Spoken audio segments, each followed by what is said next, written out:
Thank you, thank you.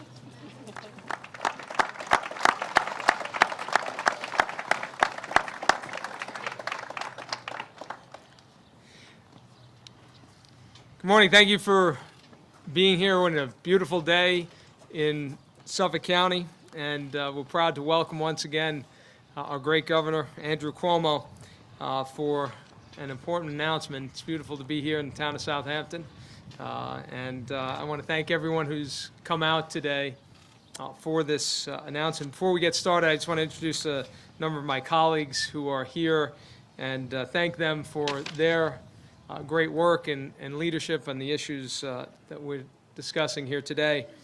First, we have our New York State Assemblyman, Steve Engelbright.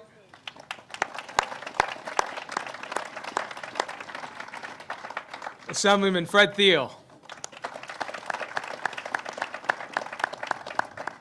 Town of Brookhaven Supervisor Ed Romaine. And our host here, the Town of Southampton Supervisor Jay Schneiderman. Thank all our environmental advocates and community leaders are here. Very proud to be joined, of course, by New York State DEC Commissioner Basil Sagos.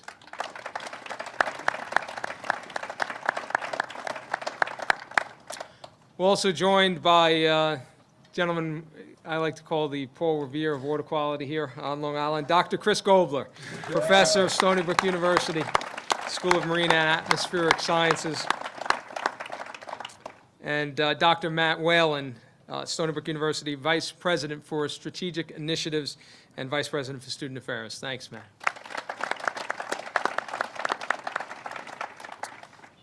Well, again, it's a pleasure to welcome Governor Cuomo back to Suffolk County.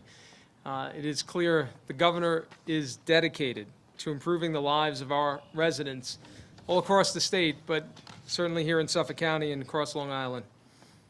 And the thing I've always said that I love about this governor, he doesn't just talk about the issues, he gets it done. And I will tell you this boat trip we just took on was another great example.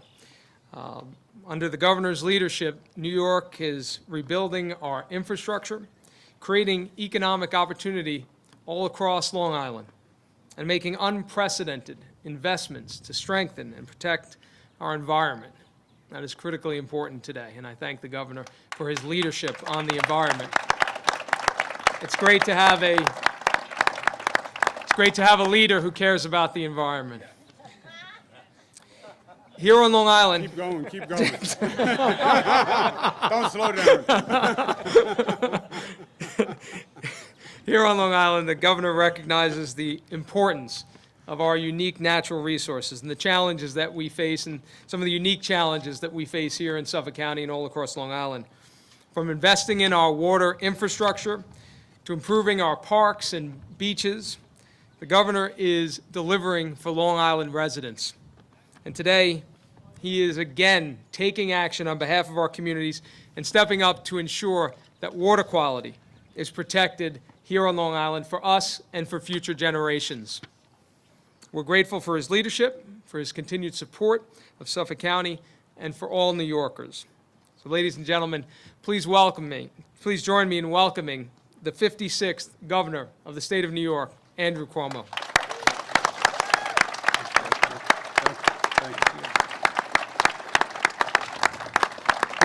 Thank you very much. What a pleasure, what a beautiful day, huh? State is in charge of the weather today.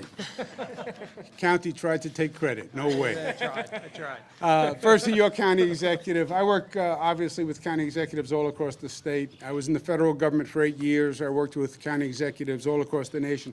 Leadership matters. You know, competence in government matters, especially today. And in Steve Bellone, you have not only one of the finest in this state, but one of the finest in this nation. And it's always my pleasure to partner with him. My colleagues from Albany, Steve Engelbright and Fred Thiel, let's give them a round of applause. They did a great budget with a great program, and I want to thank them. Supervisor Romaine and Jay Schneiderman, thank you very much. Thanks for being with us today. Adrian Esposito, who's just a great, great advocate. Pleasure to be with you. Commissioner Basil Sagos, who's got one of the toughest jobs in the state, Commissioner of DEC, but he's doing one of the best jobs. So give him a round of applause. And Dr. Chris Gobler, who really is a pioneer, and he's brilliant, and he's attacking what is the most vital problem that we have in the state of New York, if not the country. So let's give him a round of applause. You know, at one time, Bill Clinton had a line that he used to use. He used to say, it's about the economy, stupid. And it wasn't the most artful comment, right? We tell our kids not to call people stupid, but it really summed up the importance of the issue, because there's so many things going on. And that line said the number one issue was the economy. And at that time in this country, it was about the economy. Long Island, we have a lot of issues going on, there's no doubt. But it is about the water quality, Long Island. That is the number one issue for Long Island. We're dealing with everything. But it is about water quality. It's about the water quality that we drink. It's about our aquifer. And it's the water quality that we use as a recreational basis, a tourism basis, and it's related. And there is no issue more important than that to Suffolk and to Nassau, period. Other issues, transportation, infrastructure, Long Island Railroad, sure. But the water quality, to me, is critical. And we have been working with your county executive, with local towns. We have to have an all-out attack on the water quality on Long Island, and we have to do everything that we possibly can. We have the most aggressive and robust program that has ever been designed. We're spending hundreds of millions of dollars, and I am proud of it, but we have more to do. The water quality on Long Island, the water we drink, from a health issue, is critical. You know, the geographic configuration of the island, where it's basically sand, it's a high water table, and everything winds up in the aquifer. And it has been for years. And during one time on Long Island, one time in this nation, we were a heavy manufacturing economy, and we had Grumman, and we had heavy manufacturers, and they left the stain of the industrial era. And it now is in the water. We don't even know what we don't know about the water. You know, we're now finding contaminants in the water and identifying contaminants that are dangerous to health, that were not even on the scale before. We've been working with the federal government. In some ways, it's infuriating. They can't tell you, this is a list of chemicals that you should test for, and this is a list of concentrations that are dangerous. And it's constantly evolving as we learn more and more. But we know that we have 99 state Superfund sites on Long Island, and we know that they have to be cleaned up because they pose a danger. We have 85 inactive landfills, but they were landfills that were not built with the modern technology, so they are just continuing to leach into the aquifer. We know that we have a sewer system that is not up to capacity. We have septic systems that are failing. The county executive is exactly right. Sewer systems are not the sexiest thing to talk about all the time. He makes it sexy when Steve Ballone talks about it. But only Steve can make a sewer system sexy, I'll tell you that much. But we are partnering with the county. We have a $400 million plan that is we're working on now to put in sewer systems. We have other plans across Nassau to do the exact same thing. And we just announced a $2.5 billion program, and I thank my legislative colleagues, And this is for clean water infrastructure. Part of that program will give a $10,000 rebate to homeowners who replace or update their septic system. So that's going to be critical. And we are also doing research and development because we all agree we need to learn more because we have to get ahead of this problem faster. We understand that the nitrogen that is coming from the inadequate sewer system winds up in our coastal waters, and then it starts to wreak havoc. And Stony Brook has done a fantastic job on their research, and I'd like to give them a round of applause.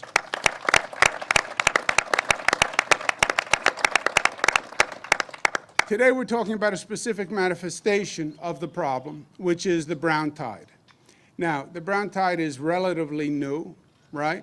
But it is very troubling, and in many ways it's just a continuation of the degradation of the environment and the manifestation of that in our water systems. The brown tide actually accelerates the cycle of decline. It kills eelgrass, it kills shellfish. Once you start to kill off the shellfish population, they don't have the concentration to reproduce. The brown tides have been coming earlier, and they've been getting worse. The ultimate answer is reduce the nitrogen, which takes you back to the strategy that we talked about before, sewer systems, et cetera. But we want to be attacking this from every angle. And what we saw today is a very aggressive and creative approach to the problem, which is shellfish, clams, oysters, at the appropriate concentration can help prevent a brown tide from reaching a dangerous concentration level. Once the brown tide gets too thick with algae, the clams and the oysters can't function. But before it gets to that point, they can be very effective in filtering water.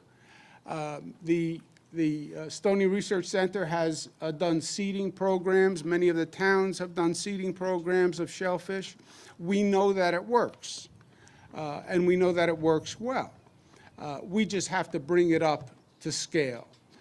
Today, we're announcing that we're going to do $2 million to Stony Brook Research Center, and for the project that we're talking about today.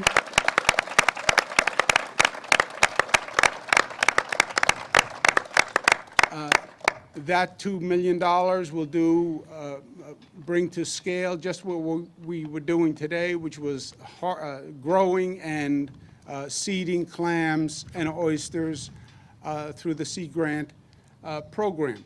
But we have to do even more than that.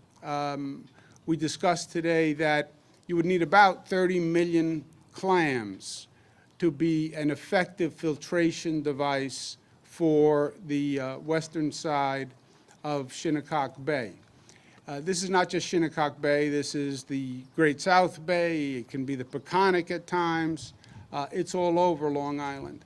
So my challenge to our local officials while we were on the boat was, we know this works. Let's really step it up, and let's form a partnership that is aggressive, and let's talk about reproducing and seeding hundreds of millions of clams and really get ahead of this issue and make a significant difference, quickly. We've been talking about it for a long time, but we have to get to the action phase, and significant action, because the clock is against us. You look at how this environmental degradation has been keeping pace. It is now ahead of our rate of remediation. So we do have to get aggressive about it, and we have to step up scale. The $2 million will be a good start. But I said to the county executive and Jay Schneiderman and Ed Romaine, you find more facilities that can do the breeding and the growing of the oysters and the clams, and we will fund whatever you can set up, and we will get to hundreds of millions of clams and oysters.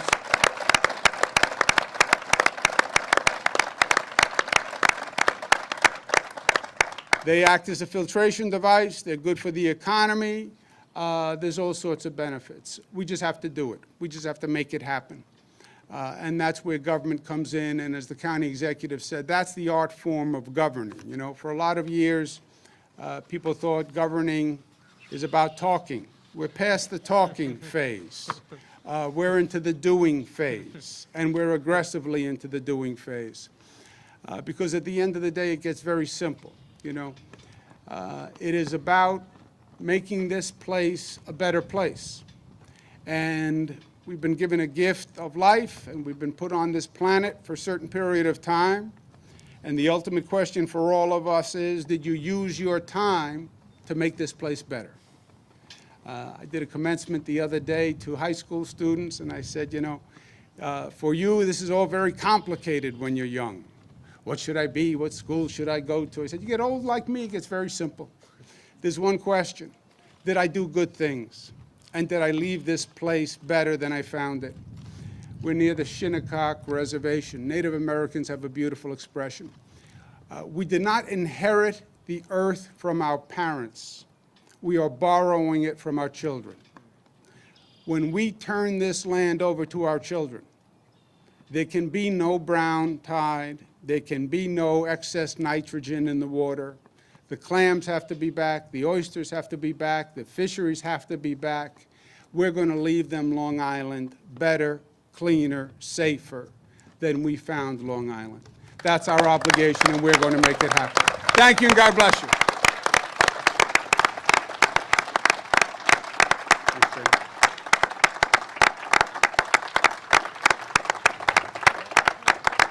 We're going to take questions? That's up to you. We'll take any questions from the press. Yeah. Seeing the, you brought that up. You know, the federal government obviously has announced, President Trump announced that he's not going to follow the Paris Accord. I think that is a tremendous mistake. I think it was a great world advancement that accord was reached. Secretary John Kerry at the time did a tremendous amount of work on it. I talked to him yesterday about it. But it was a great step forward. It was an international recognition of the problem and the scale, and it was an international agreement to move forward. I think it has a potentially devastating impact. And I said, we're going a different way as the state of New York. We're going to follow the accord. We're doing it individually.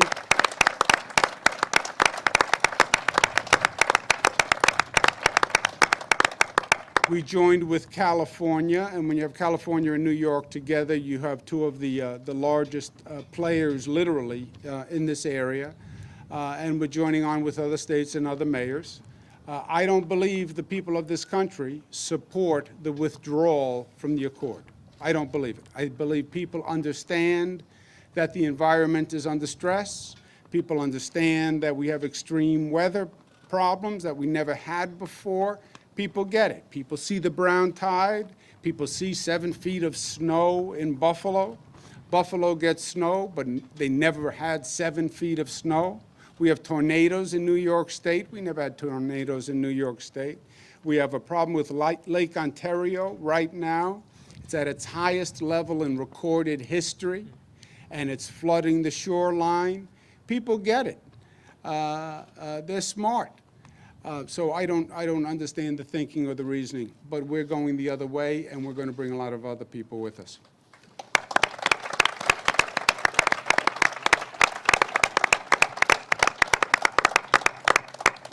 Governor, could you provide more details about the $1.6 billion investment in renewable energy that New York is committed to? Over what course of time, and how does that fit into this greater plan to promote the environment? It's relatively simple. What the Paris Accord said was you have to move to alternative forms of energy, and you have to do it quickly. The state was already on that agenda and on that program with investing in renewable sources of energy, right? wind, solar, et cetera. The $1.6 billion is going to accelerate our move towards renewable sources, which is how we will have the most aggressive renewable standard in the nation and comply with the Paris Accords. Renewable energy is one of the main thrusts to be in compliance with the Paris Accords, and that's the investment. Okay? Thank you all very much. Thank you. Good. Yeah. We'll be on it right away. Yeah. Okay, Fred, we just had an earth-shattering great thing by our governor, and he addressed this issue of water on Long Island. And of course, what Trent just did, which is kind of a nightmare. What do you think? Well, water quality here on Long Island is our #1 issue. You know, we've made a major commitment on the state level, $2.5 billion overall for water quality projects. The governor announced today that $2 million of that will be coming to Long Island for surface water quality, for research with regard to the brown tide, and for things such as upgrading shellfish hatcheries. So this is really great news for us. You know, as things go downhill in Washington, it's good to see the kind of leadership that on the environment that we're getting from Albany and from our governor, and I'm glad. Particular local government ours in New York State is a plus. Yes, it is. I mean, I think we're headed in the right direction, and We are, but the nationalism is rather scary. well, the national level is inexplicable to me. You know, how can you deny climate change? It just goes in the face of everything we see every day. So I'm glad that New York is going to continue to be a leader and set the trend with regard to the environment, climate change, and water quality. And what is the issue with, like, let's say we have local septic tanks? There's an idea for that. What is the concept there? Well, the concept there is that it's untreated sewage, Right. so it's contributing to nitrogen, which is one of the major problems with water quality. So what we're looking to do with community preservation funds, these state dollars, is septic system replacement, and to be able to give a $10,000 rebate as an incentive to every homeowner to replace their septic system. So it'll be replaced with something that won't contribute nitrogen to the system. Well, it'll be active treatment instead of just going into the ground. These new systems, these new technologies remove nitrogen, and that is what is new and different, is the removal of Big nitrogen. question from the homeowner, is this going to be a big expense? Well, that's why we need the incentive. I think the rebate, the rebate program, I think, can cover the major portion of this expense, so that the homeowner is not left with any extraordinary costs. That sounds good. Outstanding. All right, we're doing something positive in New York State. Thank you, Fred Thiel. Thank you. Thank you, Fred. Okay, Jay Schneiderman. Wow, what a rocket, what an explosion, man. On the page, hello, it's there, as opposed to what just happened a couple of days ago. Want to comment on it? Oh, in terms of locally versus nationally? Well, the national thing's rather scary, don't you think? Really, it's unbelievable. It's a giant leap backwards. Oh, my God. It's frightening that people are still denying global warming, and that actually the leader of our nation seems to be a denier of global warming. No, America has to do its share as a nation. Every country has to do its piece, and we certainly, as a community and as a state, have to do our part. But if you don't see the signs of global warming all around you, then you're delusional. If we don't drink water, we're not here anymore, I think. But this was a good day today to be out on the water with the governor, and to hear his commitment to clean water, and in particular to getting an aquaculture facility up and running, that the state would support us. And shellfish do a really good job in filtering out algae and cleaning the waters. And So this great building behind us is going to do some good work. yeah, We're we got a right lot. next door to. Yeah, we got a lot So of. that's why I didn't object to the building being built. Right, exactly. That's a beautiful facility. Oh, my God. But we're fortunate to have people like Dr. Gobler, And Dick Amper. and Hero. Dick Amper, we have some really good people, advocates as well as scientists on this issue, and I believe that the public is with us in terms of improving water quality. So we're gonna move forward with or without our federal Fred government. Thiel just spoke of a system where local homeowners can make a difference with their septic systems. Right. So we have funds available to help people upgrade their septic systems. The county is now allowing these upgrades. These new systems remove nitrogen. The current systems that people have in their homes don't remove nitrogen.